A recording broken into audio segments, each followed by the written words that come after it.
and welcome to Cels episode 58. I'm your host, Alex Schmitz, and with me here today is Peter Frank. Hi, I almost fell asleep. Dakota Williams. Hello, I'm still here. Andrew Gleason. It was like 5 seconds that he took to introduce you. How did you almost fall asleep? And Jacob Jones. Hello, and he probably just has a very short attention span. Oh, that part's true.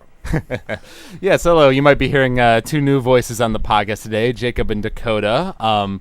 Jacob's not necessarily a member of Tech Heads. He's a member actually of a group called JCon. That's an anime club here on Ohio University's campus that I'm a part of as well. So why don't you and Dakota just introduce yourselves with your year major and how you got into anime? Well, I'm a third year technically. I just changed majors to linguistics, so it's really weird. I'm third year. Got into anime probably late high school by finding Full Metal Alchemist Brotherhood, and it kind of went from there.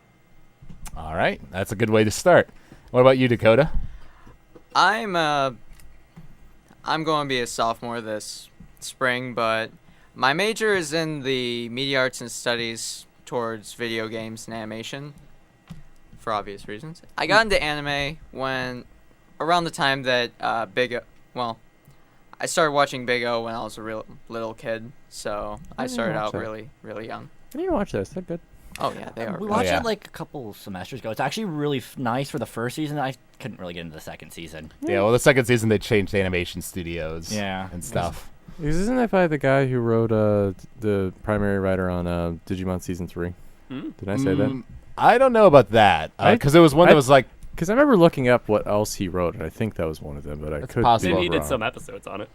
Yeah, I know that person wrote Serial Experiments Lane. That part we do know, and that part we still need to watch that. You're not prepared for that show, trust me. We are okay with that. Yeah, no, that makes it better.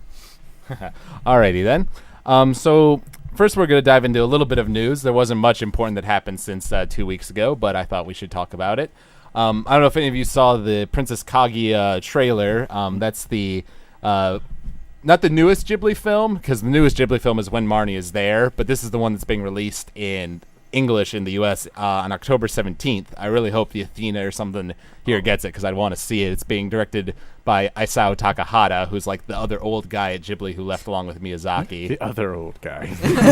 Basically, yeah. There's only two. He's the guy who directed Grave of the Fireflies and those sorts That of... movie is going to make me cry. Yeah, apparently that movie is just all of the sadness. It's depressing. I have not actually seen it. I've seen clips, and it's just like, no. You know, I regret to say this, but I brought Grave of the Fireflies with me to college because I was going to try to get people to come to my dorm and actually I was going to convince them that it was a comedy.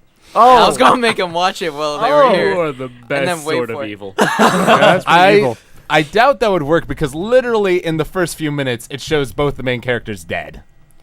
That's not even a spoiler. That's the first 5 minutes of the movie. I guess the first 5 minutes of the movie cannot be considered a spoiler. No.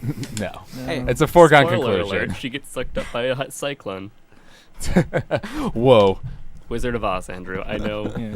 I don't I even know. think in terms You of think Wizard that of Oz. there's And a that was like 30 minutes that's into that movie. expired there's like an expiration date 10. for spoilers 10 years. since that's like 60 years, 70 years, something no, like that. I usually put like 10 years with media nowadays because there's only so far back you can go. And the internet, right? That's true. There was also a trailer for Psycho Pass Season 2 that came out. As someone who's watched the first show and loved it, I'm really excited for that. The only worries is that Urbuchi isn't coming back to write it. It's someone else, and that the studio is not Production IG. I believe it was Tatsuko Pictures or something like that. I don't recall their exact name, but I will say the trailer animation-wise looked just as good as the IG stuff to me. So I'm personally really excited for it. Dakota, I don't know if you've seen Psycho Pass. I think I have. It's been a while ago. Okay.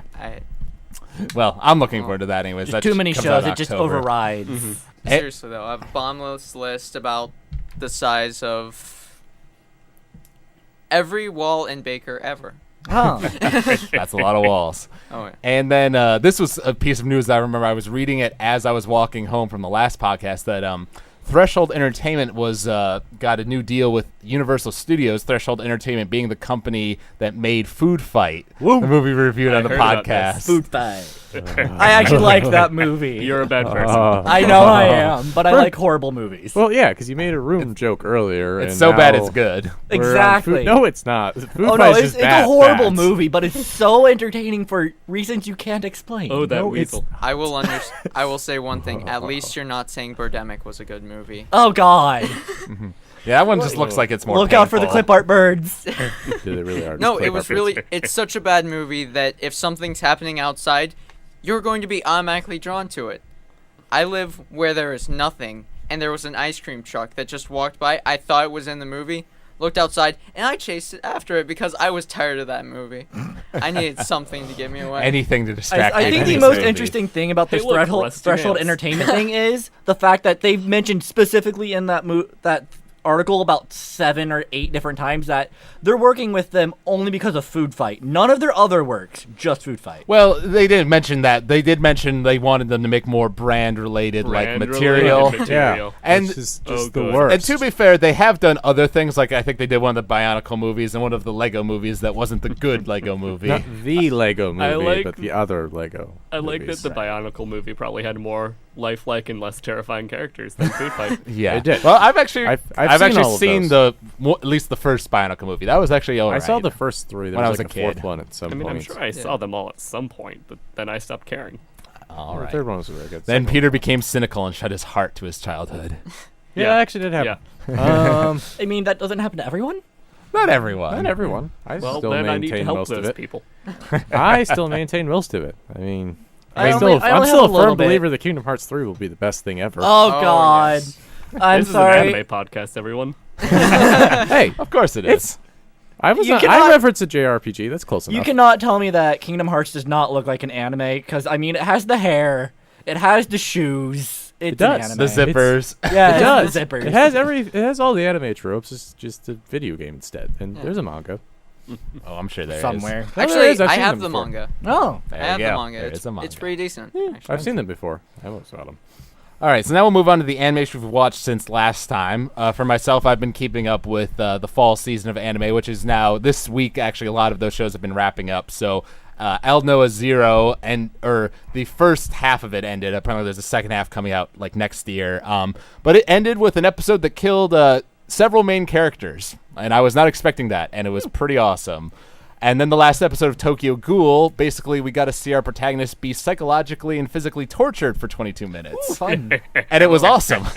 So that was good. Zankyo no Terror, or Terror in Resonance, the new Watanabe Yoko Kanno anime, ended today. And that's probably going to go on one of my like my top 50 shows list. I've been working on one of those. Like it's not 50 shows. it's not like in the top 20, like it's not quite that good, but it's a good show. 50 shows. Yeah, yeah. Yes, and then probably my biggest disappointment of this season of anime was Glass Slip. I don't know if you guys have heard of that. It's a show done by PA Works, which is the studio that made like Angel Beats, Nagi no Asukara. They've made several shows, and they're known for like beautiful backgrounds, great lighting, awesome animation. They're a great studio, and this show looked pretty good. Like it still was beautiful. But the characters and the story was just all over the place, and I kept on waiting for it to get good, and it never got good. And it I'm just still never left came. unfulfilled, and it's just very sad. So that's that. Jacob, what have you been watching? I haven't really been watching a lot per se. I've been more focused on playing games and I like that stuff. plan. Yeah, good plan. good Like plan. I just got a 3DS, so Oh, see, there you Yeah. go. That's a good investment. yeah. That was a good And investment. but the shows that I've been watching was with the club I watched Noragami, and that was beautiful and amazing and insane. Yeah, the action scenes near the end of that show are really good. Oh god, it was beautiful even near the end, and it didn't really go as you would expect. You'd think it's just going to be straight comedy, but then it also throws in comedy along with actual drama sort of stuff. I'm curious what you think, because my biggest criticism of that show is I feel like the middle part where it focused a lot on Yukine and his kind of angstiness kind of dragged a little. Oh god, you can say it dragged, or you can say that everybody just wanted Yukine to die. Yeah. There's one of two ways you can put it. Like, Is that a common theme in anime is just having one character that you just really want dead? Yeah. You see, the thing is, most of the characters you want dead because they're usually the bad guy or they're just something that irks them about you. No, his everything would start irking you at this point. well, So he's and Davis. the resolution of that arc was good. God, and it was how much we cathartic, wanted but him. the resolution- lead up did make you hate The him. resolution was really nice. It was well done resolution, but up until that point, everybody in the room was just yelling at him to die. All right, Andrew, how about you? I haven't really been watching much in terms of anime because we were watching other TV shows. Yeah, there are other TV shows that are filmed with like, No, there actual aren't. actors. No. Oh, I only watched one of anime. the. I've been watching one of those technically too. Oh, cool. See? Sentai. Oh yes, Power Rangers, No. except Japanese version. Yeah. Basically. But Power Rangers is from Japan. Whatever. Well, this is So- this is the version that Power Rangers is based on, like the Yeah, actual they get the Japanese stock version. footage from. Oh, yeah. Okay. It's That got makes sense. trains. Interesting. Okay. I like trains. Yeah. The only thing I saw, other than, I mean, obviously no game, no life, was you showed me the first couple episodes of Star Driver, which only left Oh, yeah. me confused and Hey, the and second episode frustrated. explained things. some kind of. things. I still don't feel like I knew what was going on. in I've the seen entire way too plot. many shows like that. You just like 3 episodes in. What is going on? I Are they did going to 5 explain minutes it? in. What You can't is deny it was going cool on? though. I love those I- fight scenes. The fight scenes were cool if I didn't but I didn't understand the context in which they were fighting in. And to be fair, you were glancing at your phone during a lot of that, so you missed certain Claire things. was explaining what happens to me in RPGs. It's not my fault there's not a dub. There was apparently a bear in the RPG.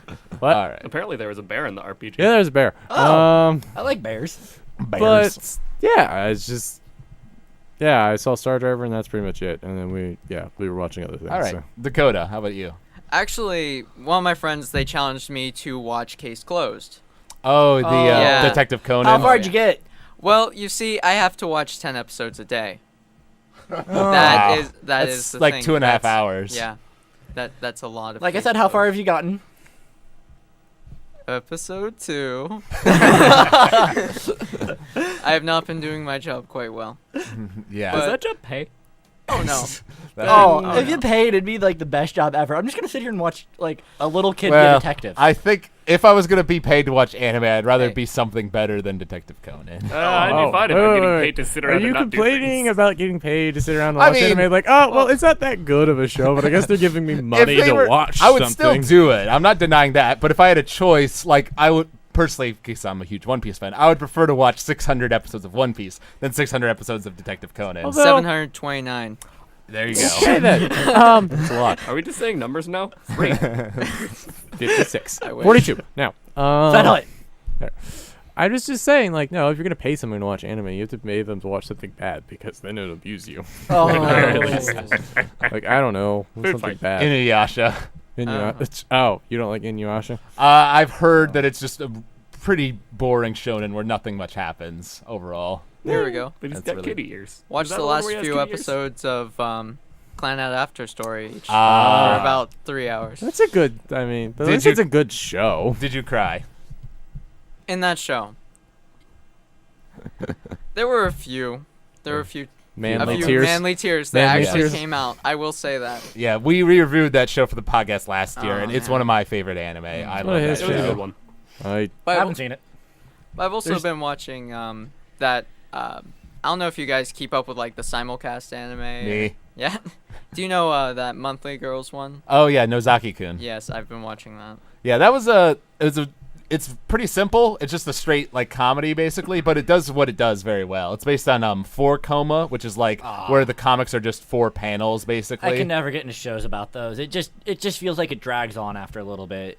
I don't know. It can be done right. Like I know Azumanga and parts of Nichijou, I believe, are folk. Parts of Nichijou are good. Aw, man. My whole thought on 4 Coma shows is watch them as clips on YouTube. Don't watch the full episode because after a little bit, the full episodes just start to drag on you. Yeah. I don't know. It depends. I think Azumanga and Nichijou both do it really well. Nichijou was it. It is up there with my favorite shows. Yeah, It's and I do. definitely I don't know the specifics on this because I do know Nichijou also does like actual like manga parts as well, Oh, like yeah. not 4 Coma. So it mixes it up, I think. And Peter, how about yourself? Aside from No Game No Life, I watched some deleted scenes from Dragon Ball Z Abridged, and then rewatched some abridged stuff because I don't have life.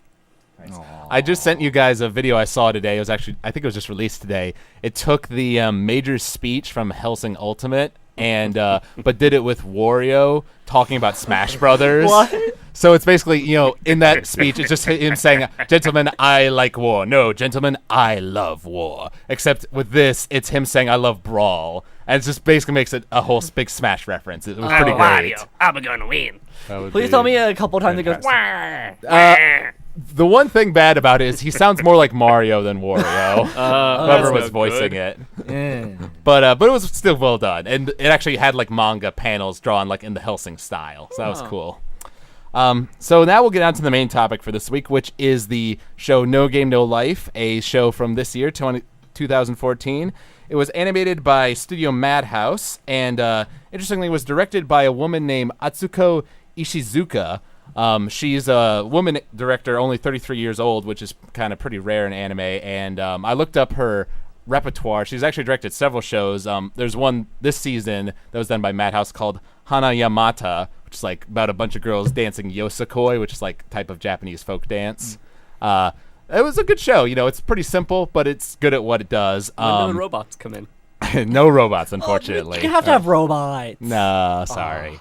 And she also directed Pet Girl of Sakura-so. Okay, I yeah. that's one of my guilty pleasures. I love that show. Probably top. That's not a 3. guilty pleasure. It's pretty good. True. It's a freaking amazing show. I love that show. We should do it for the podcast at some point this year. But so yeah, I think that's pretty cool, and it's based on a light novel series by Yu Kamiyama or Kamiya. Sorry.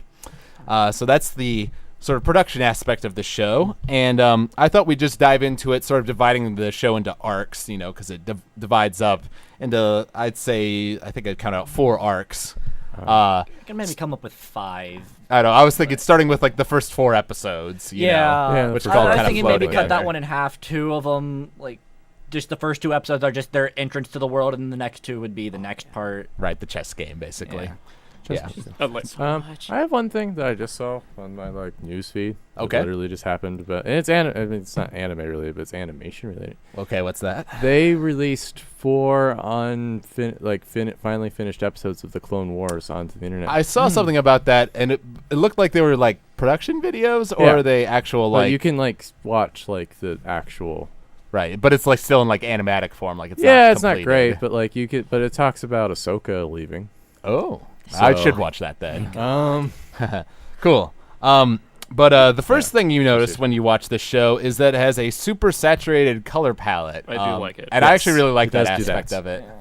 It does have that. It's like at first we pulled up. I remember when we pulled up the show, we're like, oh, that was not what I was expecting. And then we started watching, like, oh my god, this is gonna hurt my eyes after a while. the thumbnail was like, I think it was subdued enough that it really didn't hurt your No, eyes. it didn't hurt your eyes, but at But, first like- I was like, oh, we saw the thumbnail, and it was both characters with their bright gold and colored crowns sitting on okay. like a ocean of like pink and glitter, and I'm just like, well then, well, this is not what I was expecting. Yeah, this is not the direction that I thought this was going in at all. Oh no. That fair enough. Yeah, and pretty early on, it establishes this whole idea of Shiro and Sora, our 2 main characters, as blank Kuhaku. Yeah. Who can win any game as long as they do it together. And the entire fact that And they their don't need name to they cheat. go by is a pun. Because if you put their 2 kanji names together, that's what you get. You get blank. So Shiro and Sora translated into kanji equals Translated into kanji and put together, just blank. Interesting. I didn't know that. Yeah, because Sora means sky, doesn't it? Yeah, it's like And white Shiro sky. means white. Oh. Yeah, White Ah. sky, blank. white sky I, blank. It's I see. I must say though, because I made the Kingdom Hearts reference earlier, it just bothers me to no end that the main character's name is Sora and he's like almost a sociopath. Almost.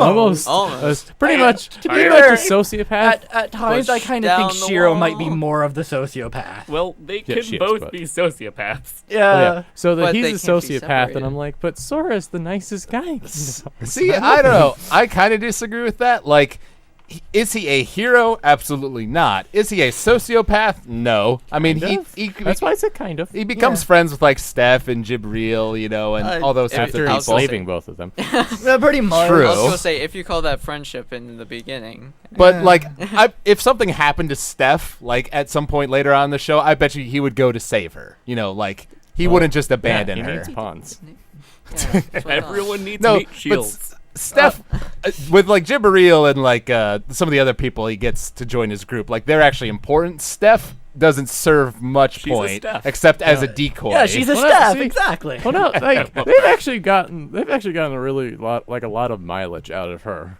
for being a stupid. Yeah, you True. see her Yes. in the first like couple episodes, and you're like, oh, she's like gonna be one-off sort of character. She's just gonna be there in the background. No, she's there and prominently throughout the entire thing. Yeah, well, since she's featured so heavily in the opening, it's like, yeah, she's important. Yeah, like, that's true. pretty obvious.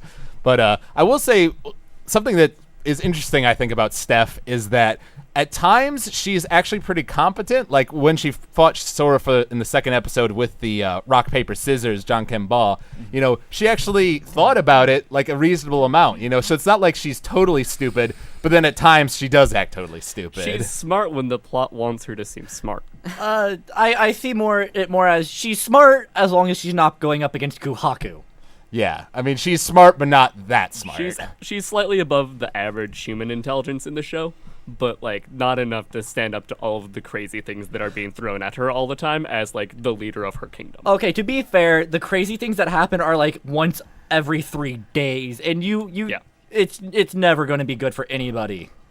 Except Blake. Yeah, except for Blank, who can do Basically. whatever. because they don't care. They sleep half the time, and then the other half the time they're just Yeah. awake. Because to be fair, like she's basically doing a lot of the practical things of running the country while they're yeah. off playing video games in the basement. Well, almost every time they show them just playing video games in the corner, you later find out that in reality they were like totally researching something for later on in the show. Researching, so they were practicing. Well, yes, but still. Like you saw him reading all those books, to learn about the werebeasts and about the history of Elkia and things like that. So, pretty early on there in the first episode, we get the establishment of basically the rules of this world, the 10 pledges, and how I do like the backstory to this show, how basically a bunch of gods and everyone in the world were fighting for control of who would be the one true god, and then by the end of it, everyone was beaten except for the one guy who refused to fight, so he basically became god. And he said, no more doing that. That was dumb. That was a bad idea. Now know, everything is settled by games. Yeah. And it's going to be fun. Yeah. This was one of the, because I actually watched the show as it was simulcasting on Crunchyroll, and as soon as they come out with the charts, like what the shows are going to be, and as soon as I read like the description, like this whole idea, everything is decided by games, like it's just such a cool premise. So I definitely think that's one of the best aspects of the show. It's just the world itself. What do you guys think about like the first episode reeling you in? I don't think it really reeled me in that much, as it was a lot of exposition, and in fact, I think it was like one of the only bouts of just like a long set of exposition in the entire show. Other episodes had a little bit of it, like, oh, this is what the werebeasts are. Oh, this is what this is. But the first episode was 90% exposition, 5% this is what the characters are, 5% the opening. Yeah, there was a lot of exposition in that episode, but I think it needed to be there to set up Oh, it definitely needed to the be concept. I don't know. I feel like there was more of the characters because you get a lot out of them because you get them, murdering in that MMO, and then they play that chess game, and they have that really long explanation of how Shiro's so good at chess, and there.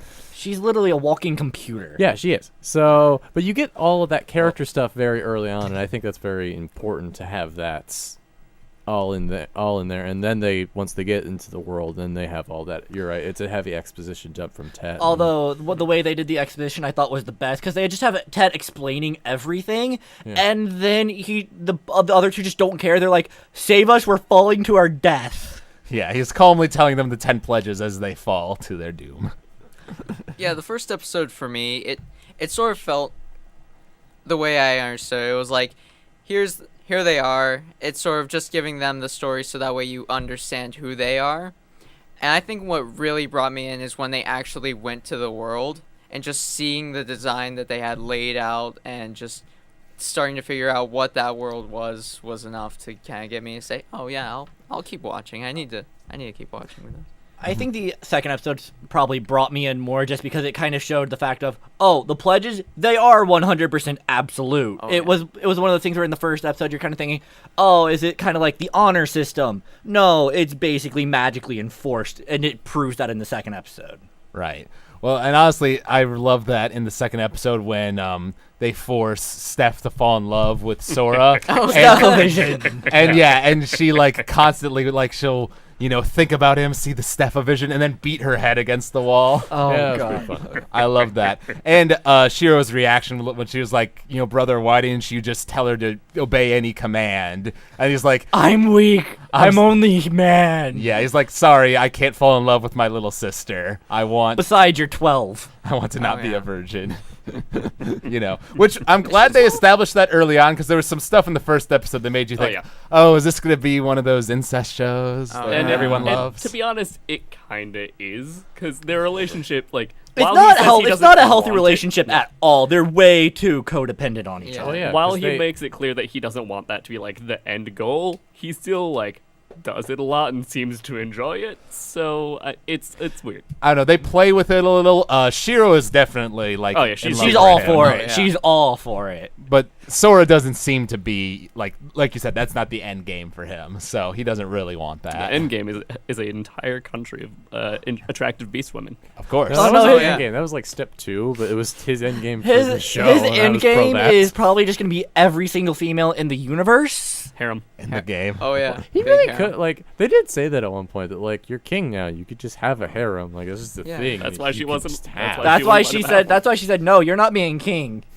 I'm being king. I don't want you to have your harem. If I can't be happy, you can't be happy." Of course not. Oh, Yeah, I think it's around there that we learn that when if they are separated by like jeez. Well, what, second like episode. 50 feet or anything like Or that. if they can't see each other. Yeah, they just basically completely break down. Yeah, there was a lot of that going on. Because I think it's really important that they show that, because they are so ridiculously good in this world that's all about games, because they're so good at games. But it does show that when it comes to actual social interaction and being in the real world, they are basically completely incompetent Like and they incapable. can't handle it in the slightest. Well, Basically. it's like at the end when they get to the video game and they're like, "Oh my god, this is Tokyo. We can't do this." Yeah, just We call can't survive in Tokyo. What are we jeez. gonna do? Oh god. Sorry, humanity is doomed. Yep. Sorry. It's just over. It's up. I'm done. It's over. We're dead. We made a good run, but we're gonna go. Actually, I'm kind of glad that they did like show what it's like when they are separated, because it does show that one of them alone is going to be much weaker than both of them together, and they will show that they do have flaws. Yeah. It's one of those things where it shows one of them can do this, the other can do this. If you need either both of them together to actually do anything that's actually relating to a game. Yeah. Right. Well, and it depends. Like sometimes, they were doing okay by themselves, but whenever they ran into a problem, it was usually their combined, skills that made it work. Because Shiro is basically better at chess and like calculating and thinking games, but then Sora's more manipulative. Yeah, and he understands can read people way too well. Oh, Right. yeah. Well, like I said, it's like, yeah, one of the games I'm better at are dating sims. It's like so much better than my sister strategy at that. games. I think they mentioned Well, that. that's because you can just figure out, oh, hey, you said this one line. Okay, that means you're this, and then I need to do this. Yeah. So then we get into sort of the chess game aspect of the show, where they challenge Kurumi for the title of king of Elkia, basically. And at first, I was a little disappointed, I have to say, that it wasn't like an actual game of chess, because that could have been cool in its own right. But the way they played with the concept was funny. You were expecting actual chess in a world full of magic. I mean, come on, who expects actual chess? I mean, I thought maybe it would be like wizard chess, like Harry Potter, where they kinda is. kill It each was. other. It does. It sort of kinda feels was. like it is. It was, But but it- it added a little bit extra. Well, they added actual personalities, and at one point it wasn't chess anymore. It was just convince my Politics. army to fight It was that Well, no, off. no. It was politics. No, at one point it stopped becoming chess. It started becoming Civ, and I was like so pro that. Like that's what I liked about it. I would prefer that it, instead of either like just being a chess game where it's like constantly in each other's heads, or a chess game that's not a chess game where they clearly don't actually understand how the game works. I like that they did chaos, I'm chess looking with at a you. spin. Like it was. They both knew it was chess. They both knew how chess worked. and But they- there was a spin on it that made it interesting, Yeah. and brought a bit more personality into the game than, okay, so this is what Knight he would do. E5. This is what he would do. This is like the reigning strategy. This is the most optimal way to win. What if I trick him like this? Like it brought us out of their heads and more into the game. I kind of liked how I forget if it was with Kermie or when they fought Tet, but the first move that the opponent made was not like the perfect move. That was against Tet. and Shiro was like confused, like I don't understand, why did he not do the right move? you That- know? That's that how was she knew against it was it. human. Yeah. Right. And then immediately we're like, oh, it's human. Here, scoot over. I'm going to tell you how to just mess with this guy's mind. Also, how is it physically possible for them to play with like 4 mouses, like with your feet and your hands, hey, and they're good. still win? They're that good. Stop doubting anime logic. That micro, man. That micro. Yeah, I mean, he just knows all the micro skills. very Also, flexible. You can get mice that have like all those extra buttons on them. Oh and that yeah, can but be how all would of you your use do those have with them. your foot? I mean, You're I can do very a lot flexible. of things with my feet. You wrap your toes around it, and you just kind of like You kind of feel your way. whichever the hot bars you need, like the hotkeys you need. Like you just like, okay, these are the 3 skills that I'm only ever gonna use this time. So put my toes there. All right, All right, I we got got this. You don't have undulating tentacles on the bottom of your feet? Oh, well. some people do. Are you trying to tell us here something? I thought you Peter? knew. Oh, It was pretty obvious.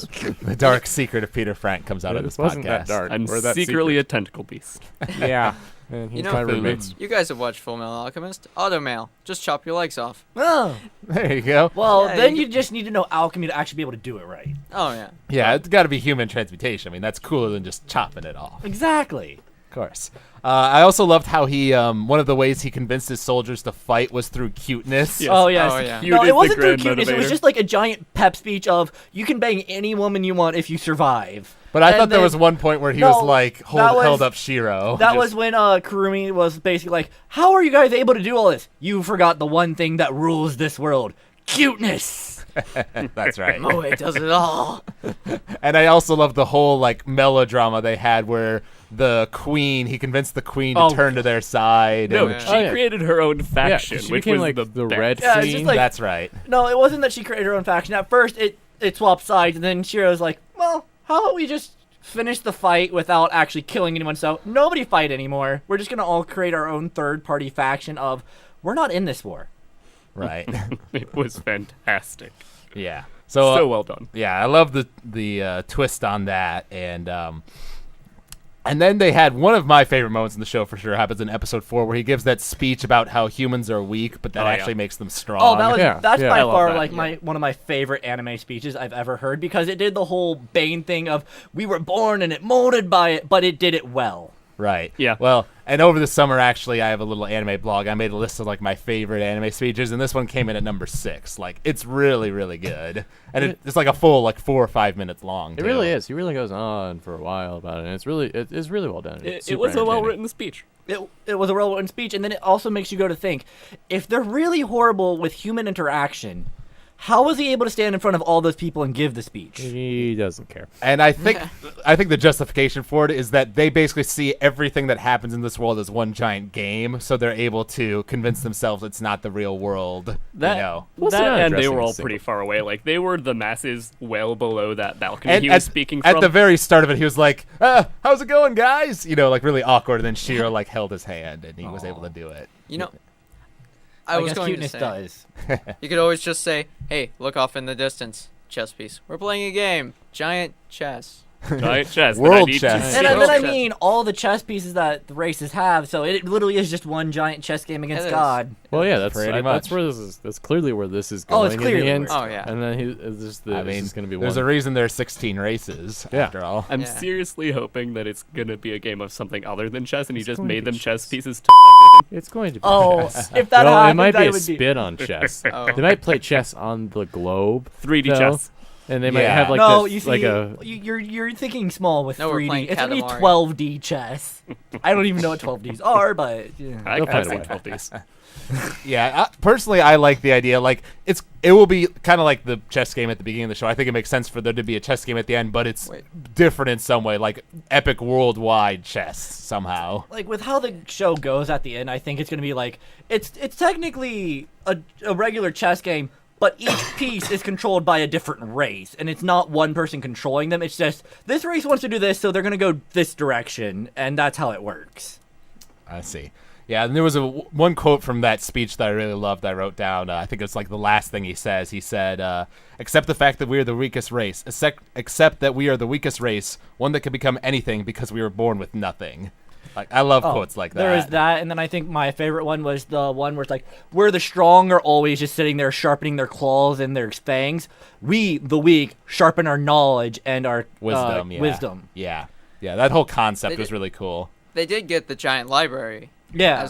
As we. Yeah. Well, and then I love how Stephanie is freaking out, like, because at the end of that, they basically challenge the whole world to battle. I'm like, why the hell did you do that? And they're like, oh, well, we're doing this so now nobody knows who's working with us, so they're not going to attack us yet until they find more information. So it's a way of stalling for time, Very basically. good calculated. Yeah. risk. I love the politics aspect of it, where they get into, like, the big, sweeping decisions that I they like make. the whole part of like when she figures that like they actually are smart and they're calculating everything out to just insane degrees. What were you going to say, Andrew? I was gonna say, I'm like, yeah, there's really good Civ players. They're just like, yeah, we're gonna like get the meta, like we're just gonna play Civ with the whole game as a kingdom, while we're also plotting to like take over, all the other nations slowly. Yeah, and what's funny about that is that basically episode 4 ends on like this high note. We're like, wow, these guys are awesome. We're going to be great, blah, blah, blah. Next episode, Stephanie's like pissed at them, goes and finds them in the basement where they're just Oh, sitting yeah. there playing games. Yeah, that's fun. Just Like completely neglecting their duties. Wait, isn't that what all politicians do?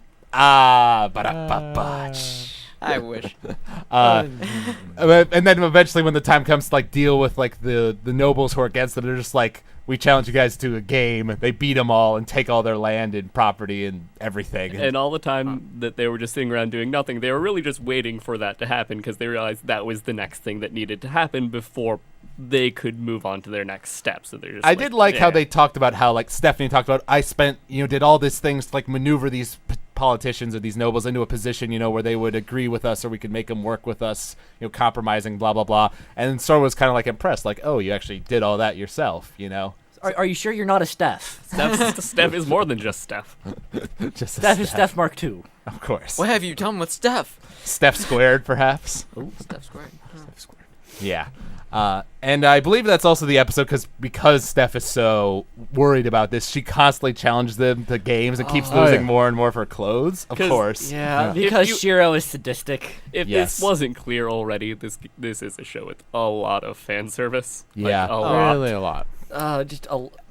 Yeah, honestly, that's my biggest problem with the show. Basically, is the fan service. Like, I would really recommend this show to literally anyone if it wasn't for that. Yeah. Oh, easily. Because it really is. Every other element of the show, I think, is really awesome. Like to be, for me, I still the recommend main draw to the show was the games, and then the fan service was just kind of there. Yeah, and I agree with you, Dakota. I do still recommend it, but Yeah. it has to be to someone I know who can deal with that. It's a recommendation with the caveat, like, oh, if you don't like seeing lots of anime, Kinda like, boobs, Kill a just Kill. leave. Oh, Well, no. See, Kill a Kill is doing something very specific with it. But it's the same in that if someone is doesn't Against like fan that service. sort of thing, Well, I it know will they immediately don't be turned like off by the that sort first of thing. episode. And I know they will, but it's still like Kill a Kill's doing that for like a reason. Whereas this is just like people like boobs, this so is let's kind of a thing. censor everything just right so that we can show entirely naked women on the screen. See, it shows enough fan service that it's considered okay. I mean, it would still be okay. I'd still recommend it to people, but it's not so much fan service that's around Girls Bravo fan service. Oh God, I watched. Let's be honest. I could only sit through 2 episodes of that. yeah, and finished it. a good bit of Oh. the fan service is like comedic, like they make it Yeah. comedic, so that helps it a little bit. But Little bit. yeah. Little. Keyword there being little. But I like in that episode how like Steph is like, oh, let's predict when that bird is gonna fly away. I Oh, throw there's a no rock way. at it. Yeah, there's no way I'll be able to guess this. And then he just does it. He's like, what? You can't do that. You didn't specify the rules. So I love it when Sora does stuff like that because it's just basically common knowledge, but it's not something you think of right away. Yeah, it's common knowledge of you have to set groundwork for the rules and stuff, but you don't really think about doing that in a game. It's like, oh, guess when they're gonna fly away? We're both gonna guess and just sit here and wait. Who said I'm gonna wait? Yeah. Right. You didn't say we couldn't. Yeah, it's like the Big 10 rules that we were talking about in the beginning. It's not going against those, and Yeah. so he's just showing that there are plot holes still. but Yeah, I that mean, they I can think use. probably the single most important, one of the most important pledges certainly is you can cheat as long as you don't get caught. So That it's isn't like one regular explicitly gaming. said, but Right. Yeah, it's never actually said. It's just if you get caught cheating, it's Well, ground for no, I'm losing. pretty sure that's what it says. Like Pledge 8, I think is, if If someone you're is caught caught cheating, cheating, you you die. lose the game. Yeah, you but- know Yeah. So the unwritten part of that is don't get caught. exactly. Yeah. on that note, interestingly, first episode, or this might have been second episode, I don't remember. They introduced a woman who was like very obviously cheating at cards, so he just cheated at cards better and then walked away with all the money. I thoroughly expected her to become more of a character throughout the show, and she just kind of disappeared after that. I was honestly surprised. I think she was just there to serve as like Money. an illustration of what they could do, because that was the first episode, so there's still world building there. Yeah, I just assumed she would show up again later, angry and bitter. I see.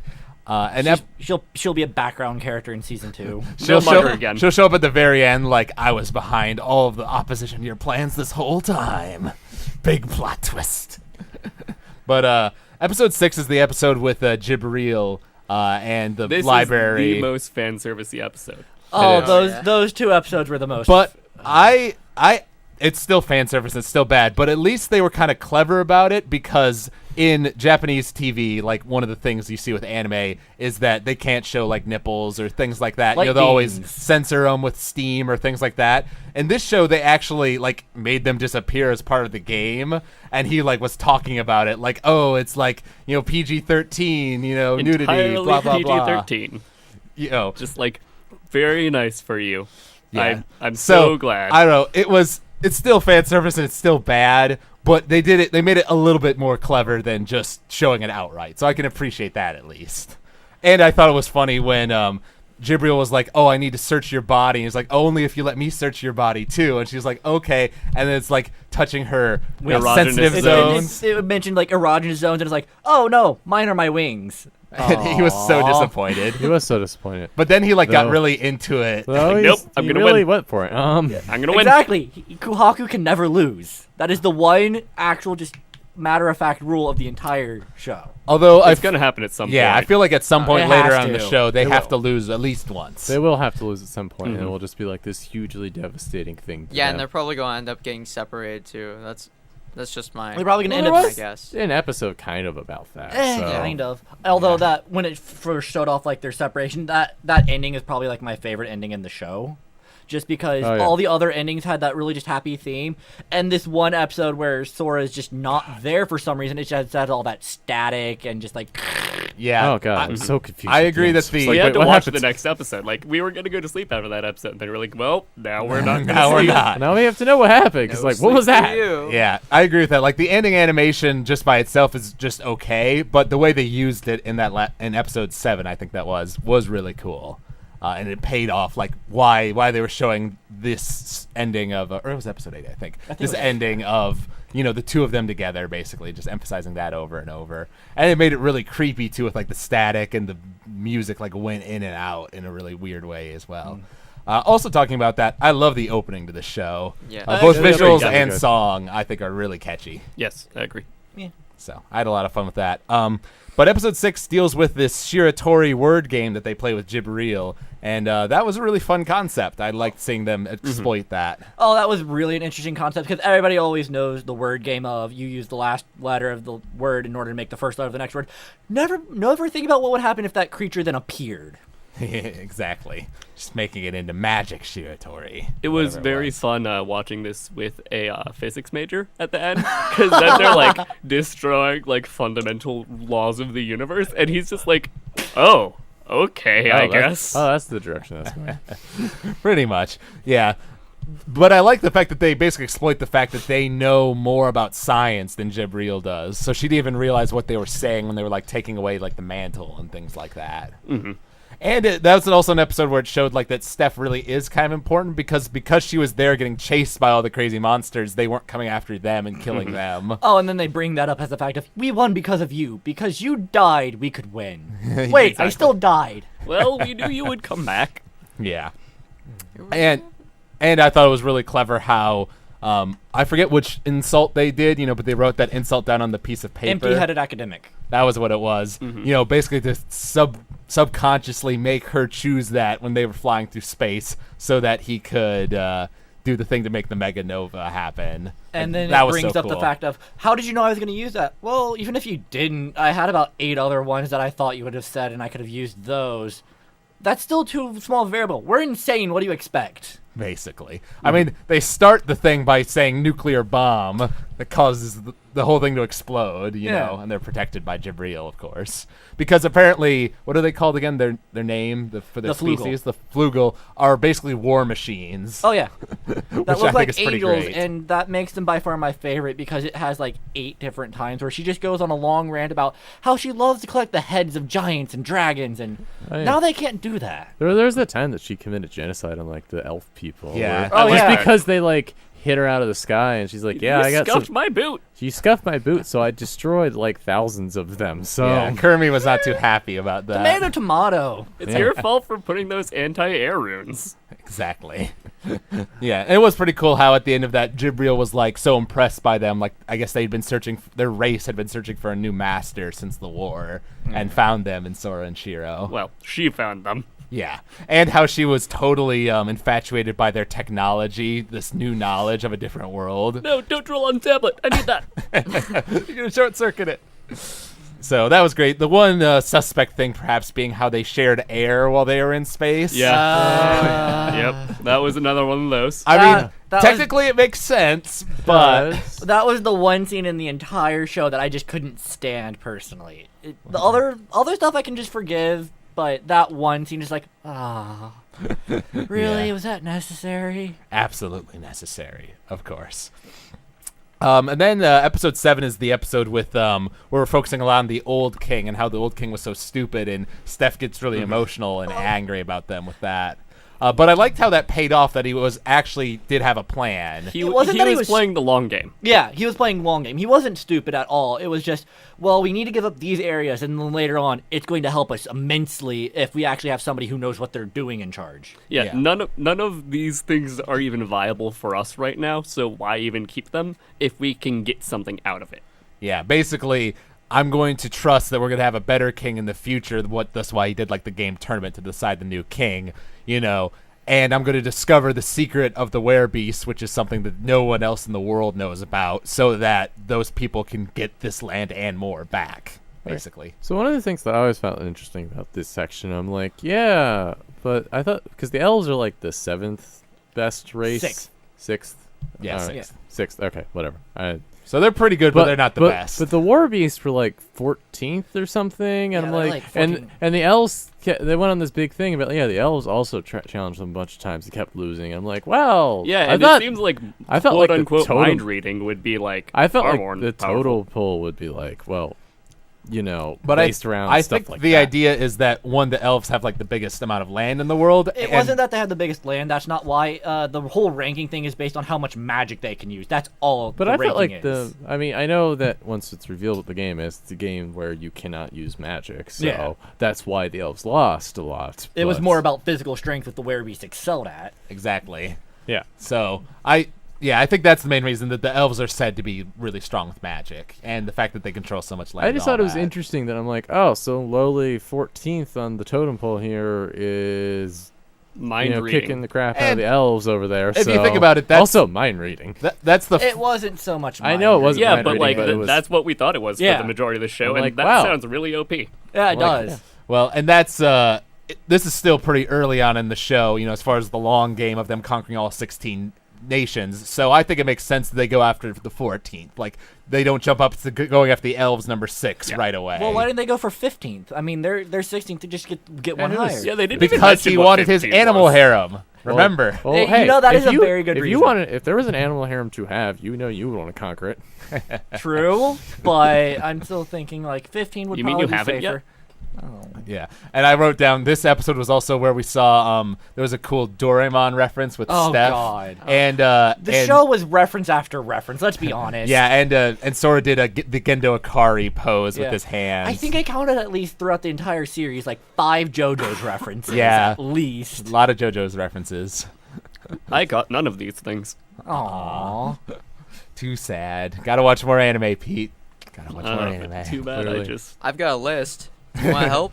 no. I'm good. List. The entire I'm list is good. just going to be Girls Bravo and then other things like that. Oh no. No. Better things, hopefully. Better. Definitely better. So episode 8 is where they go basically meet the werebeast and sort of have this meeting where they challenge him to the game. And once again, going to the politics side of it, I loved how he bet the race piece to basically force them into playing the game, because if they backed out, then all the other nations would know that they were like hiding something that that the humans knew their secret, I think the entire scene that I liked the most at that one is just where it's just going on and on about, we're going to bet each other's panties and stuff like that. And it's just like, wait, what? Just all this nonsensical, nonsense to just throw the dude off to the point where, like, no, actually, here's the actual bet. Yeah, and that's also where we learned that the werebeasts can't read minds. They can just see your heartbeat and know when you're lying, basically. It's not so much see the heartbeat as just from what I understood, it was like they could hyper-heightened hear, senses. Hyper senses, like, They're could like hear the Daredevil. heartbeat, and they could, like, smell the fear, and just, like, if you were lying and stuff. They're Daredevil. Right. So, I mean, they're animals. Animals to the extreme. They have good senses. Exactly. So, yeah, I thought that was pretty cool. And that's also the episode where, like we said earlier, that's where Sora disappeared at the end. And as someone who was watching the show weekly and I had to wait a week between episodes, that was God, that was really just bad. nightmare for a week. Just like, what in the world happened? Basically. But it was effective in that way. And I like shows that do cliffhangers, like Attack on Titan, like Kill la Kill. Effective I love cliffhangers, not a cliffhangers. cliffhanger where it's just like, okay, so that happened. I don't really care what happens. Yes, next. good cliffhangers, certainly. As someone who watched week to week with Mariah Nikki, The Future Diary, yeah, I understand so much. I've not seen Future Diary yet. I've heard kind of mixed things, like the beginning is good and then the ending's kind of bad. Let's just say I had a nightmare for a week from one scene. Oh, yeah. Oh, it's Something with Did it in- Yuno. I'm Yeah, I was guessing. about to guess I'm guessing. Oh, yes. Our beloved Yandere. Going into episode 9, then, that's basically the episode where we're trying to get Sora back. And I like that they let it go for a while, like Shiro actually starting to believe that Sora was actually gone. They let that play out He for never a existed. bit. Well, there was a while there where they were trying to convince us as the audience that he never existed. And that he was just some figment of her Yeah, imagination. And it's I She's was just, starting like, to think, I'm insane. like, is that a plot twist that could work right now? And Let's be honest. If it did pull that off and it made you believe that would be a thing of just like, well, what was the first 8 episodes then? What was I watching? I don't know. Yeah. I mean, I've seen shows do stuff like that, though. Yeah, but- it- Yeah, Star Driver actually does that at one point. It makes it work. It's actually pretty cool. But that episode was pretty cool in that when they started basically explaining what the hell was going on, that because before he'd left, Sora said a cryptic line about how he was going to go get the last piece they needed to fight the werebeasts, and it turned out that was getting Kurumi and Feed, the elf, basically to their side by doing this game where they're betting their memories. Not just their memory, but their memories, their possessions, literally just their entire existence. Right. Existence itself. That's why he was disappearing. But Shiro was able to figure out that because Jibril and Steph had like holes in their memory from like the past 2 days, so they were able to start piecing it together. I will say I was a little confused about because she found those 3 stones in the room and then she like played them, but I wasn't quite sure how she was playing and how she won exactly. I can explain that from having read that entire scene, but basically how it went was she figures out the whole plot of like what the actual game was and how it worked because of piecing it together with the missing memories and all Well, that. aren't they just playing like Othello? Yeah, they were basically playing Reversey. So they go in, they find out what's going on, and then she figures out these are the 3 pieces, and knowing my brother, here's the spots that he would leave open for this actual thing to work. So I'd have to play the piece, like, if this is where the board is, because they can still feel the board even if they can't see it. Oh. So she finds out where the board is and go like, okay, I put one there, So that's there, what- and there. So that's what Steph tripped over. Yeah, 'Cause I that's what thought she they were- trips over. that- She I trips thought they over were saying something random. She tripped over like the stairs, and think I'm like, she- wow, you really are just bad I think at she this. actually tripped over Sora's unconscious body. Oh, that might be a thing. See, I think the anime could have made that clearer. They could have. There's a couple things that they could have made clearer, but it still did a really nice job adapting it. Oh, yeah. I think that some of the games they really could have done a better. Like the main 2 games I had a problem understanding were Othello, Reversey, and the game they played with Jibril. Like I the didn't word quite game? I understand it now, but like as I'm watching it, like I don't quite understand the parameters of Well, this. that's one of those things where also I think is just like culture differences because Yeah, that's what I chalked it up to. everybody in Japan knows the game, Yeah. but over here it's not as common. Yeah, they played it in Nichijou, I think, once or twice. So because of that and seeing a couple other anime where they used it, I knew what Shiratori was. But it is sort of a cultural thing for sure. And one thing I was wondering about, though, because in the end it basically turns out that Sora was doing this whole thing so that Kermine would get his memories so that she would know what he was playing and basically come to their side willingly and to get the permission to alter Fee's memories. But I was wondering, was it really necessary for him to give up his own existence to make that happen, or could he have just made that part of the rules for victory? Like, if I beat you in this game, I get to give you my memories. Well, it would just made it easier, I think, because I think they just specifically state that there was 2 actual conditions to the end of the game. 1, you give the person's existence back to them, and then 2, you get to do one thing of your choice to the other person's partner. Right. Mm-hmm. Yeah, that's what it was. I guess I just wonder if it was like absolutely necessary for him to go through such a risky plan. It wasn't, but Batman Gambit. It was cool. I mean, it played Gambit. out more dramatically in the show, certainly. The than it would entire have been show is just him otherwise. doing Batman Gambit after Batman Well, Gambit. see, I've always said I described it because we were talking about this, and I just using the same tropes. I'm like, yeah, he has a bunch of Batman gambits, but he has also got this overarching almost Zanato's gambit running for the whole enchilada there. Yeah, it's really impressive actually. Because I just viewed it. The entire show was just Batman Gambit. Okay, Batman Gambit worked. Well, I'm going to do another Batman Gambit. But he just does those a lot. But there is like an overarching. Oh yeah, there's gambit. overarching. So it's just this huge gambit pile up, and it's just. Yeah, it's like, here's all my chips. I'm going to win this. Exactly. Going to win. Another reason that he wanted to like have giving her his memories in part of the game would be it's a natural part of the game, as opposed to like, I am forcing this upon you now that I have power over you. Yeah. This Right. makes it more of an amiable, this is a side effect of what we are doing. suppose that's as true. opposed to, you have to feel this way. Kermie might not have agreed Accepted. to it if it had been stated right out there, like, what are you playing with me, sort of thing. So then episode 10 is pretty much just sort of the setup for the big game against the werebeasts. Because they have Kermie like standing on top of the building watching the match with Magic, basically to make sure that they don't cheat, which is a pretty big deal. Well, I think it was just Fee watching through Kurumi's eyes. that's what it was. Yeah. Actually, I remember why. I think the plan was that they were going to record this. Yeah. Because she wasn't there in the room, and if the Beastmen wiped all of their minds, Also, if it they was only lost, the they would mind- actually know what the game was. It was still. only the minds of all humans, all of Yeah. humanity. But And- because an elf was watching it, the elf wouldn't get their mind erased, and then it's like plot. Loophole. So That makes sense. the plan was, so the contingency plan there for that whole section was, if they do lose, then they will know what the game was, and then they can plan for it the second Although time. they will be mindless slaves. Yeah. And then something I noticed, like, Debatable. I Well, rewatched they this- will give it to the elves is really the plan. That was and the the plan, yeah. elves will just wreck them. Right. I rewatched the show like a week ago, to prep for the podcast, and something I noticed in that episode, Sora says, "Hey, Steph, there's still like one demand from one of the games that we won." Oh yeah, it from was the you." game where they were just like, I think it was actually Throwing rocks. the crows, like the birds flying away. I think it was actually that game. It might have been that one. was. Basically, we still have one demand for you, so here it is. And he goes to tell something to her, and it cuts away. But that turns out to be basically the key to their victory in the 12th episode. So that was nice.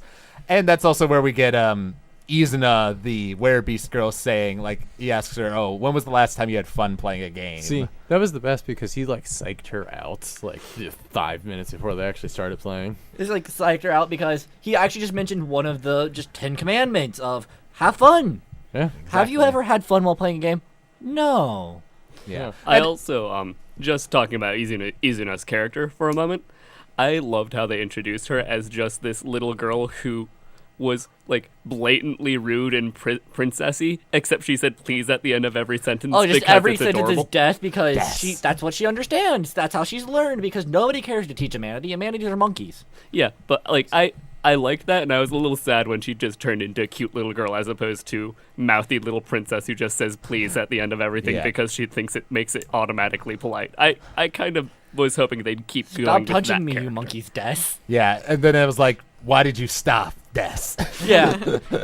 I demand that you return to it, Des. Exactly, and it was kind of fun seeing that play off of the grandfather character who was just getting really pissed off at Sora and Shiro, basically, which was pretty good. And he is a true man. Of course, a man's man. Oh, and that's also, like we talked about earlier, that's the episode where we get to the game, and it looks like Tokyo, and they just curl up in a ball and give up, basically. Just like, well, done. I'm The just outside gonna world. die. I'm just gonna die. We're in the outside world. We're done. Goodbye, humanity. It was a good run. Yeah, and Nice it's only knowing you. when in the next episode they reiterate to them that this is in fact a game that they're able to be normal it's again. like Persona or Steins Gate. Or... Exactly. So Except they had to bleep out things. Oh, yeah. Oh, They had to bleep that, but I love that they like made those references. I'm like, oh, so it is the just entire Persona show is Science. just references. it's a lot of Those you references said are there were a lot of those references in the light novels. Oh as well. god, there's actually it's interesting because the anime does more visual gag references, like when they're doing that whole when they're in the carriage ride in like the third episode with Kurumi, they do the whole JoJo's look. Right. Whereas in the actual light novel, they can play more on the game references, like during the word game, and she's getting chased by Cthulhu. She's losing sanity meter, so Call of Cthulhu.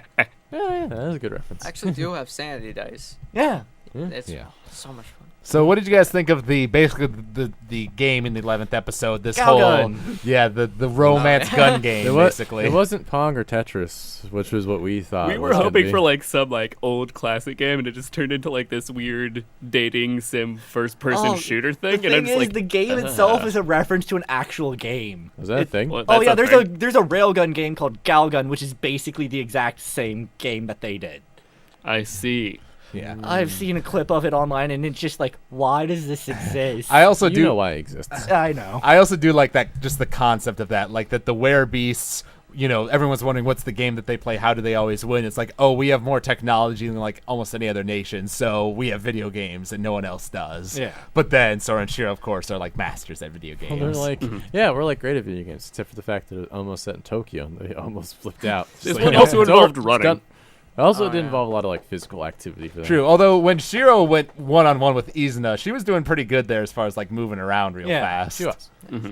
For a 12-year-old. Well, or she however also old was, she is. playing like the super 10. computer. Like, She's 10. Yeah, I think she's 10. Even I think better. she's 11 actually. I don't It's know. either 10 or 11. 10, 11, Those- 12. One of those. One of She's in those that regions. range. Yes. Talking about that real quick, I do like the scene She's that they young. showed that little flashback where Sora and Shiro met for the first time, and Shiro said something Mm-hmm. like, "You're empty," Oh, you're empty too, aren't you? something like that, Yeah. and because Sora apparently had just been doing all like these fake smiles. Yeah. Because I guess that they are they're step brother and sister. They're Yeah. not actually brother and sister. So that way, the weird stuff that goes on between them isn't as weird. It's just slightly less Still weird. It's still pretty creepy. weird, Still creepy. but It's just slightly less really creepy. awkward. Kind of like they did in SAO, where no, Sukaha's Oh, not my God. sister; Oh, she's no. my cousin. Don't Oh, get that me, totally don't get me helps. started on that, please. No more SAO. Okay. So pretty much that was just an awesome episode. Like that was more action than we'd ever really seen in the show, and it was a pretty nice moment there where Shiro got hit by the gun, and basically turned against Got them. hit. Yes. Well, you thought so at the time. Yeah. I will say one thing they do with the show that like does make me think it might be a little bit of like narrative cheating is that they like show the character's inner thoughts, like Sora's running and saying, "Oh God, what am I gonna do? What am I gonna do?" But then like later on in that episode, you learn, oh, Shiro was just faking it the whole time, and that they basically this was all part of their big overarching plan. But they don't show you that part in his head. Instead, they make it look like he's really No, truly actually, because he scared. really was truly For the- scared. for He didn't 90% realize that that's what she was For doing. 90% of it, he's like, oh god, she's actually coming after me. She's coming to kill me. Wait a second. She's actually just hurting me somewhere. So she has something planned? Yeah, he was trying to figure out what she had planned, and she needed him to not know. That's true. I guess it's to make it more. look to make it look better. Maybe I had more of a problem with that in the 12th episode, because when Izuna was chasing after them after activating her blood devastation thing, Which he sounds was really like, unhealthy. Blood rage. Oh Yeah. god, Yeah. it looked, Well, it it looked looked- unhealthy too. Like Yeah. blood just dripping from her. yeah, and he was like, oh God, what are we gonna do? What are we gonna do? But then it turns out later they had this plan the whole time because they had gotten her precisely to where they needed to be for the NPC routes for Steph to, win basically. Yeah. So it's like they're sort of faking you there by not showing you his true inner thoughts, some like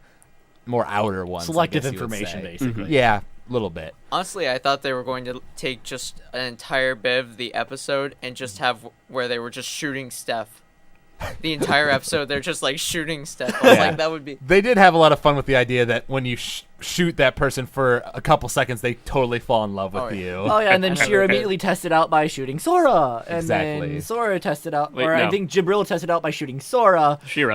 Yeah, and it's just like, well, why? It was Because funny they though. can. It was. And then it's like, oh, so this is what NTR feels like. And it was another pretty good cliffhanger there at the end of the episode was when their plan where they were falling down the building, and gonna get Izuna, and then she activated Bloody Devastation. She's like, I'm having fun, Des. Which was like, okay, I'm glad you're having fun, sweetie. Please don't kill us all.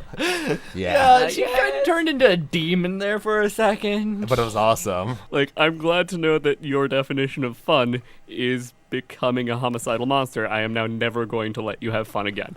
Yeah. And I do like that they dived into that a little bit, though, because really, she is, every time she fights one of these games, she is fighting for, the land of her people, for these big things that affect the entire nation. So it's like, these games are basically what count for wars, in this day and age of the Tets world. So it's not really something you should take lightly. It's a big deal, Tell that to Sora and Shiro. Well, yeah, but then, like you said, they're Sociopaths. crazy. So, They're, so like, yeah, super crazy. then episode 12, they both seem to have lost, but then Steph shows up because she was on the back of an NPC and had her eyes closed, and I forget exactly why that made her. The whole thing was she couldn't give off any killing intent, blah, blah, blah, blah, blah. So Izuna couldn't detect any of it because NPCs were silent. She wasn't looking, so she didn't know exactly where she was firing, and she just fired when she was told to. Yeah, the entire calculation that she was writing out wasn't like the perfect angle at which to shoot her. It was, this is the program for the NPC's routes. We know if we can just make sure that she is in this exact spot and then put Steph on one of the NPCs and just tell her, once you get to this spot, shoot. Yeah. I think it was more when you're about to run out of, like, when you have just enough energy for one more bullet or something like that. So they could time it out. I don't know. And obviously this is a game where these two are like ridiculously OP when it comes to games. The idea that they could know all the routes for these NPCs within the short amount of time that they played it is a little stretching plausibility. You know? Like I said, I think before we even started, one of the things I really loved about the show was it tries to act smart, but it knows it's not, and then it pretends it's like it's acting smart. It's just, the entire show is just them being as over the top as possible, and they know it. Yeah, but one thing, because some people I've seen online, the people who maybe were more critical of No Game No Life, were saying that like Sora and Shiro were like too OP and they like pulled these things out of their asses basically for the victories. But I actually think overall the show did a good job of like justifying it. Like it's not like Deus Ex Machina. It's usually something that's grounded in the logic or the things that were pre-set up about the game. I'd say they do that for pretty much everything except maybe the last game. At the last step, like how they end up winning the last game. I was like, yeah, that's a little sketchy. You're talking about the coin toss, right? No, not the coin toss. No. I like the gun. Right, the gun one. The gun one. The coin toss. Yeah, sure, whatever. I mean, it works. Sure, whatever. Yeah, and it's like when you're talking about how they were too OP. It goes back to what I said, that alone, they have their strengths, but they're not good at everything. Which is one thing that I really respect that they did, is that they're not good at everything, so that way they're still weak at some things, but because the other one's there that is proficient in that helps. It's basically, I It can't do helps. this, so you pick up the slack. Yeah. Basically, yeah. I just hope help that me out. coming on in the series, they do play more with them not being together, because that actually It would be a lot make more it better. interesting. Yeah. Because as of right now, until we see Kuhaku, the two of them together actually lose, there's pretty much no chance of them losing, if they're together, like you say. Mm-hmm. Like, and at the same time, the show does do a good job, like, during that, the heart shooty game, it made you think that they were close to losing a couple times, and it keeps the tension there, it keeps it entertaining, so it's not so, inevitable that it loses the entertainment value, which I think is really important. And honestly, with the information we get in the anime, I think the one game that they'll probably lose will be against, like, Kurami and Fi, because Kurami has all their memories. She knows how they operate. She knows how they work. So she could probably design a plan to go around them using Fi's magic. I suppose. Although, in that case, I feel like Shiro might be the key to victory there, because she has all of Sora's memories, and he knows a lot about Shiro, but she doesn't have Shiro's memories True. specifically. So, she doesn't know, because Sora probably can't comprehend how good Shiro is at chess and stuff, her calculator brain, because elsewise he'd be that good at those games. So there's that. They win. And I do like how Izuna was crying there, like being so sad that she had lost, and they were like, "Let's play a game like for fun," and I like that they sort of developed this friendship with her. And of course, the next step is to go to the bathhouse, because that's Every the time first they place. finish a game, let's go to the bathhouse and see if we can get a picture of Steph naked. Just course. all of them naked. Hey, guys. That was the goal. Yeah. We're lacking some fan service. Let's pick it up here. Yeah. But we were just playing a game where we're literally shooting clothes off of people. Yeah. Need more fan service. Details. It was kind of nice how Sora's always behind that one wall because he can't be too far away from Shiro, and then the grandpa's just sitting there too with like his chest off, like being all manly man. But then what's her name? The Shrine Miko. Maiden is there. Yeah, Miko. And because when I was first watching the show, I thought the 12th episode was going to end with them beating Izuna, and it was going to do a nice little wrap up, and that was going to be it. But it took it 2 levels beyond where I thought it was going to go, and that blew my mind when I first watched the show. Because they go to have the coin toss with her, basically for control of both of their lands. I personally loved the coin toss idea because it's one of the things with that they're probably going to lose, but then they still have a contingency plan to win. Yeah, Technically. and I liked it how the Shrine Priestess was completely thinking she was going to win because she does her bloody mode and is able to calculate to the nth degree exactly how the coin is going to fall. So she knew how it was going to happen. She just didn't calculate for the fact that there was a brick at his feet, that he could move or whatever it was. Because then they could have easily won the game themselves, but they forced the tie because they wanted this peaceful alliance rather than just taking over all their land themselves. Yeah. Because Because number 1 rule, have fun. Well, Number 10 rule. Number 10, but I kind of put it at number 1. And I was sort of wondering about that. Is that just a have fun as in haha, have fun? Or is that more of a, in order to face me, you need to not conquer all 16 people, but ally them with you? It was implied It that is they were implied that supposed to it's both. have fun together. Like, that, it was implied. It's implied that it's kind of both. Have fun playing your games, but at the same time, if you aren't having fun, I'm not going to let you face me. Right. Yeah. Congrats, you did the exact opposite of what this entire goal was. You made games not fun. The point of this was to make a fun, peaceful world. Right. So that was pretty awesome. And then Kermie and Fee apparently go off to the Elven Nation to take it down from the inside, So that sounds pretty interesting. And then the show ends on a ridiculous cliffhanger where they're like, you're called the Shrine Priestess for a reason, right? She's like, oh, you want to know? Old Deus comes down and possesses her body, like, who wants to challenge me, feeble mortals? And he says, game Hajimeo, let's start the game. Cut to credits. It was like, oh my god. So we're challenging the old ones now. Which That was like a jump number in. 2 on number this- 1. They're number 1. Well, no, because I thought Tet was number 1, and then No. all the other No. gods were He- like, He's beyond. He's number them. 0. oh, Yeah. okay. Well, they're number 1. So then he's like, I'm like, I feel wasn't like there you like a skipped a few couple. steps between? Yeah, that's the one thing that I think just bugged me the most about the show, where it's like everything is calculated, they know exactly what they're doing, and then they go, okay, we're just gonna do something that's completely out of character and just let's challenge God. Like, right away. Yeah, just challenge gods. Which But- might actually be back to what we were talking about, of a possible separation where they Yeah. lose together. I suppose, although at the same time we've talked about how they do these Batman gamuts, they are absolutely insane. yeah. So it's like it is within character for them to do something that crazy. What I have to assume is that they've done some preparation that we haven't seen off screen that makes them feel like they could challenge this I mean, there god. has to be, but at the same time, it just looks like a leap in logic, in my opinion, because every other one is like, okay, we know how this race works. We can beat this race by doing this, and then it's like, challenge God. Yeah, Because go for the elves first or something at least. because talking about like Sora and Shiro being OP or whatever, Steph was like, oh, you're going to go after the werebeast next? And like, yeah, but we want to get information on them first. We got to get this library because if we charge in blind, we're going to lose. Like, there's no point playing a game that's impossible to win. Right. So I like that. Like, it's not like they're so OP that they can just totally win no matter what. They need information before they fight. They have logic to them, so they always calculate things out. And then werebeast, it's close enough to 16 that it's feasible, but going straight from 14 to 1, it's a bit of a jump. Yeah. But I don't know. On the one hand, I love the last episode because, like I said, it went 2 steps beyond what I thought it was going to do and ended in this really awesome way. On the other hand, I hate it because it's this ridiculous cliffhanger, and we don't know if we're getting a second season, even though I think the show did quite well, and we'll probably get one in the future. Didn't also Yeah. end that off with to be continued or something. It didn't do that, but it right afterwards, it went to the boom, cut to black. Yeah. So, I mean, it's pretty much like the cliffhanger for the second season, which is interesting because you told me that where the third light novel ends is not with them challenging the god. It's not with them challenging God. They literally beat the Werebeast, and it's like, let's go play a game with Izuno while we send Ino and Steph to take care of all the Elkia Federation stuff. Right.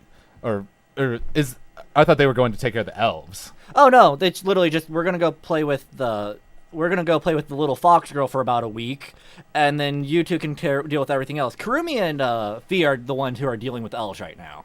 Right. Oh, you meant Steph is dealing with the Steph Federation. is dealing with the Federation, and right. Ino is dealing with the Federation. Everybody else is just having fun playing games. Right. Okay, yeah. So I guess overall thoughts about the show. Personally, for me, like I said, it was my favorite of the spring season of anime, like simulcasting shows. I really loved coming back to it every week. It was the one I looked forward to the most as things went on. So it's entertaining as hell. Animation is nice. Music. They reuse this one track all the time. The one that plays like at all the epic moments. It's a really good piece of music. I wish they had maybe a bit more diversity. But overall, I really love this show. Like, it is one of my top 30 maybe shows or whatever. The only thing holding it back is the fan service, because that's something that bars me from recommending it to people and is a little distracting. Peter, what would you say?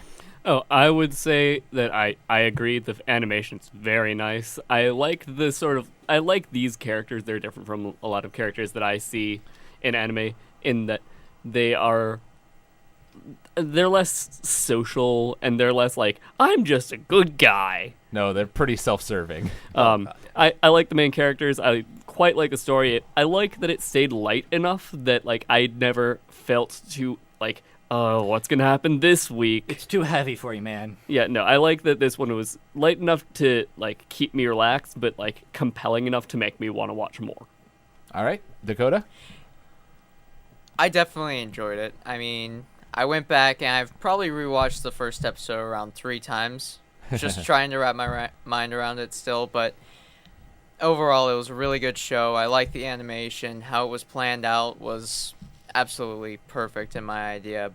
And the fan service, I can understand why it's there. I know it goes for different audiences too, but it's understandable, and I like how they played it out too. Okay, Andrew? I liked it a lot. It was pretty good. The main characters were they were interesting. Takes, like, they weren't like you said, they weren't like super good. They were like, it's what you would do if you had like a bunch of gamers and you just threw them in the world, and instead of like flipping out or like trying to go home, they're like, no, we're gonna win this world, because that sounds, and then they just started, You're gonna beat real life. Then they just started spending all their time doing what video game nerds do, is just figuring out how every single thing works so that they can break it. What are the parameters? If I put X into Y, would I get a Z or would I get a Q? Yeah. Mm-hmm. So I like that. I thought that was a cool aspect. I'm curious because you were telling me while you were watching the show that you didn't like it as much as Peter, your roommate. Those two were very into it, and whilst watching at least the earlier half of the show, I was like, yeah, it's good, but it's not anything like to write home about. But as it went along, I think I started to like it better, even though if I don't exactly buy the plot twist for how they won the gun game, but I was like, overall, I would say that, like, yeah, it's a solid show. All right, and then Jacob? I personally, it's a weird dichotomy in my mind, because I personally really loved the show, but overall, I'd probably only give the show about a 6 or a 7 out of 10, because overall, while the show had just really amazing points, there was those, like, fan service moments that kind of just brought it down, but the one thing that makes me just love the show personally was a lot of the shows nowadays are trying to be too much of, like, the epic story, and they kind of fall flat on doing that, whereas this one was, let's just have fun. We're going to be entertaining for you. And at the same time, it had the main characters, they were kind of scummy in their own way. They weren't really fair, but at the same time, they played 100% by the rules. Well, no, they cheat a lot. Well, they cheat, but it's in the rules. If you don't get caught cheating, it's fair game. Well, so, I mean, they weren't the best characters, like, in the moral sense, but to me that made them really good characters because they weren't Mr. Perfect, they weren't the best guy they could ever be. They were just a human. Right. Well, it's hard to call them human when they can do the things they do. True, but in all sense of the word. But they have flaws. Right. I think that is important. And, I mean, the show starts, they are literally totally neats. Like they live in their house and they don't go outside, and they're they keep track of the days by how many cup ramen are sitting next to them. Yeah, they're pretty pathetic as human beings. And like you said, when Tet sends them the message, what would you think about a world where everything is decided by games? Then we're living in the wrong world. Yeah. So they really, let's say at the end of the series, they beat Tet, and they get the opportunity to go back to the real world. I don't think they'd do it. I think by that point they'll be invested enough in this world that they would stay here. Well, they're already invested enough in this world to stay here. Yeah, like they have friends now. I think that would be. They have a I harem. think it would be interesting is if by that point, if they got to that point when they beat Tet, that they were like just so jaded and done with the world. I think that would be like an interesting kind of character. Unless they did some character arc whereby having friends and like interacting with people more often, they actually came to realize that there are things in the human world that they've been missing out on. Well, either that or they have to they get so fat because they treat a lot of their friends like as pawns a lot of the time, and I wonder if that would be like something that would come back and bite them. Yeah, certainly it could. If they go too far at one point, Which that would be an interesting development, I think, if they did go up too far with it. But yeah, I could definitely see that. Who knows where too far is? Yeah. With that. So yeah, I'm Madhouse. If you're listening to this, which I know you're not, please give us a second season. I really do want more of this show. So thank you all for being here today. I think we had a good discussion on No Game No Life. As we decided last time, we're going to be talking about Code Geass Season 1 in 2 weeks. One I've been wanting to do for a long time, so that should be pretty exciting. I know we'll also have, I think by the time we do a podcast next, Korra Book 4 will have started to come out, and I think Rebels as well. Yeah, debuts online. Rebels starts October 3rd online, I believe. Yeah, so I'll be watching lots of that. Yeah. We'll have lots to talk about with those two. And I did want to say, though, because I did tell you, I'm like, yeah, Code Geass and No Game No Life have a surprisingly large amount in common when you think about it. Oh, yeah. I mean, it's mind games and, these... Batman Gambits. Yeah, really ridiculous, entertaining Yeah, schemes are the big draw for the show. Yeah. Difference is Code Geass has robots. Well, yeah, but, I was just like, oh, yeah, so both shows are about sociopathic main characters who treat everybody they know as pawns in a chess and have, lots of chess metaphors in order to conquer the world for their sister.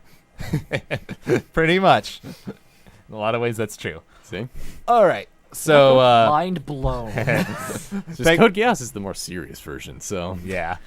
All right, so thank you, listeners, for listening to this podcast. You can email us at techheads@avwproductions.com. You can follow us on Twitter at techheadsou. You can like us on Facebook, subscribe to us on iTunes, give us some good ratings and reviews. We always like to hear from you guys. Subscribe to us on YouTube. We're Techheads. We got a blog, AVW techheads.me. That's it. I'm getting myself confused. My spiel that I give at the end of every episode. I'm supposed to get this right. I even commented last time how you're like an infomercial, and it's true. I should do commercials. So thank you to Coda and Jacob for being here. New members. I hope you enjoyed the podcast. And thank you, Peter and Andrew, as always. I'll chain you under the table after we're done. Until 2 weeks from now. Yeah. Actually, no, I'm not going to be able to do that next week. Aw, 2 weeks. disappointing. But I'll still be here because I have nothing else to do with my life. Apparently. I was thinking we should do some sort of watching party at We my really place. should. Because we haven't done one of those this year. But anyways, that's the end of this podcast. So, listeners, we will see you in 2 weeks. Indeed. This product is copyright AVW Productions 2000.